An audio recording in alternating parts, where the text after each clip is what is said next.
అండి. ఉగాది రోజైతే మా ఇంట్లో ఒక స్పెషల్ ఏంటంటే బూరెలనమాట. ఇంకా చాలా స్పెషల్‌గా చేసుకున్నాము. అందులో బూరెలు ఒకటి. మీలో ఎంతమందికి పెసరపప్పు బూరెలు ఇష్టము? మీరు కూడా నాలాగానే చేసుకుంటారో నాకు కామెంట్ చేసేయండి. ఫస్ట్ పెసరపప్పు నానపెట్టుకొని మిక్సీ పట్టుకోవాలి. దాన్ని కోర్స్‌గా మిక్సీ పట్టేసుకొని 2 కుడుముల్లా పెట్టేసుకొని పక్కకు పెట్టుకొని, చల్లారిన తర్వాత తురుములా చేసుకొని పక్కకు పెట్టుకోవాలి. నేను ఇక్కడ కొబ్బరి తురుము కూడా ఒక కొబ్బరికాయ తీసుకున్నాను. తురుములా చేసేసుకొని ఈ 2 పక్కకు పెట్టుకొని, తర్వాత బెల్లం పాకంలో ఈ 2 వేసేసి కలుపుకోవాలి బాగా. బెల్లం అనమాట తీగ పాకం వస్తే సరిపోతుంది. తర్వాత ఇక్కడ సోయ కోసం మైదా పిండి, చక్కెర, కొంచెం సాల్ట్ వేసేసి మరీ చిక్కగా కాకుండా పలచగా కాకుండా కలుపుకొని పక్కకు పెట్టుకున్నాను. తర్వాత ఇవన్నీ లడ్డూల్లా చేసుకొని ఈ సోయలో ముంచేసి డీప్ ఫ్రై చేసుకున్నామంటే మనకు బూరెలు రెడీ అయిపోతుంది అనమాట.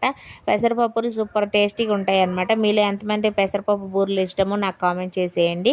నాకైతే చాలా ఇష్టం. శనగపప్పు బూరెలు అయితే నాకు రావు, అందుకే వాటి జోలికి కూడా పోను అనమాట. చూసారా సూపర్ యమ్మీ కదా. నా వీడియో నచ్చితే లైక్ చేయండి.